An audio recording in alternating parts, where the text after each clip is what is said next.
안녕하세요. 반갑습니다. 이번 시간에는 하나님과 인간과의 관계에 대해서 알아보기로 하겠습니다.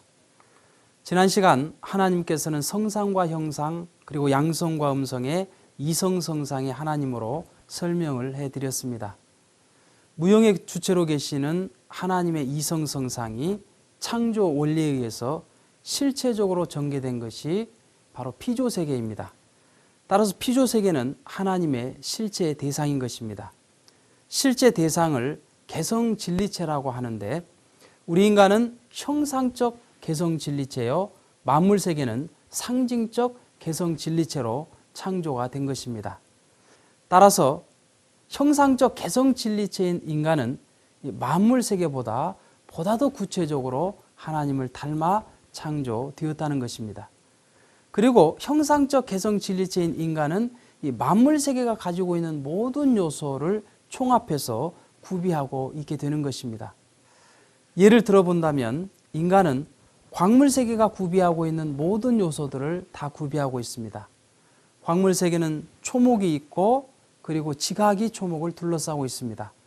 지층이 있고 그 밑으로는 지하수가 흐릅니다.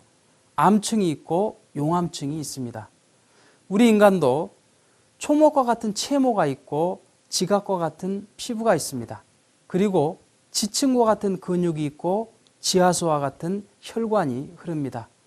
암층과 같은 골격이 있고 용암층과 같은 골수가 존재하고 있는 것이죠. 그리고 이 지구는 바다가 70%요, 육지가 30%이듯이 인간도 수분이 70%요, 고체가 30%입니다. 5대양 6대주로 되어 있는 것처럼 우리 인간은 오장육부로 되어 있습니다. 12개월 24절기로 되어 있는 것처럼 12갈비뼈 24마디로 구성되어 있는 것이죠. 그리고 식물세계가 구비하고 있는 모든 요소들을 인간은 구비하고 있습니다. 식물과 인간은 세포로 되어 있고 뿌리와 같은 위장이 있어서 영양분을 흡수하고 줄기와 같은 심장이 있어서 영양분을 공급해 줍니다. 잎과 같은 폐가 있어서 산소와 이산화탄소를 끊임없이 주고받고 있는 것이죠. 도관과 체관이 있듯이 동맥과 정맥이 인간한테는 흐르고 있는 것입니다. 그리고 동물세계가 구비하고 있는 모든 요소들을 다 갖추고 있습니다. 동물세계의 모든 조직과 기능을 갖추고 있으며 모든 동물의 발성 기능을 인간은 가지고 있기 때문에 동물의 모든 소리를 흉내낼 수가 있는 것이죠. 그리고 모든 존재의 형태와 곡선미를 인간은 갖추고 있기 때문에 화가는 최종적으로 아름다움의 극치를 인간의 나체를 가지고서 표현하게 되는 것입니다.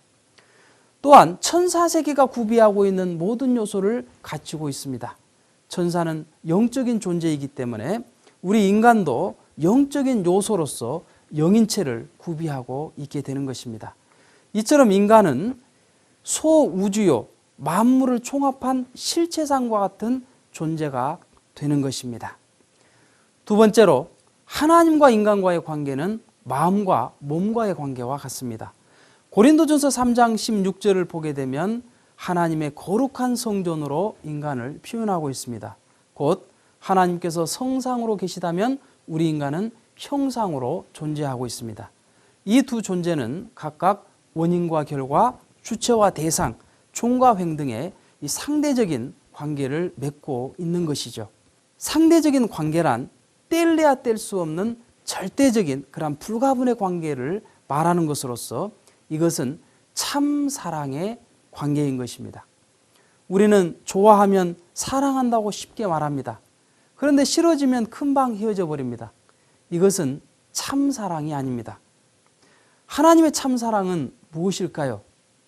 그것은 죽어도 주었다는 사실 자체를 기억하지 않고 끊임없이 베푸는 사랑입니다.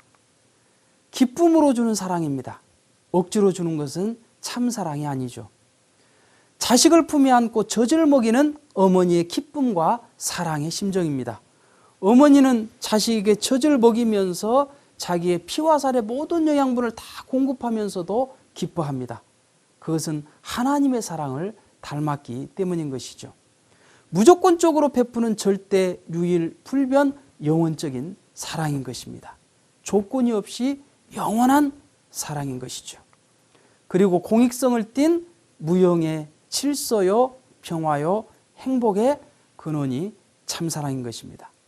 이렇게 하나님과 인간이 참사랑의 관계라면 이 두 관계를 보다 더 밀접하게 말해줄 수 있는 그 관계는 어떠한 관계일까요?